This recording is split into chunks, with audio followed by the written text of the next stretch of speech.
Real estate ఇది success chart కాదు, ఇది స్ట్రగుల్ చార్ట్.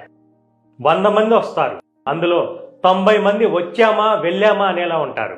కానీ 10 మంది మాత్రం ముందుకు వెళ్తారు. ఆ 10 మందిలో కూడా నిజమైన లీడర్ మాత్రం ఒక్కరే. ఆ ఒక్కరు ఎవరు ప్రెజర్ చేయకపోయినా పరిగెత్తేవారు. వాళ్ళకి ఎలాంటి మోటివేషన్ అవసరం లేదు, ఎందుకంటే వాళ్ళ మోటివేషన్ వాళ్ళ కోరికల్లో ఉంది. వాళ్ళు దారుల కోసం చూసేవారు కాదు, దారులు తెరిచేవారు. మిగిలిన 9 మంది వాళ్ళు కూడా పరిగెత్తుతారు, ఎందుకంటే ఎవరో ఒకరు వాళ్ళని మోటివేట్ చేస్తారు, వాళ్ళు సక్సెస్ అవుతారు.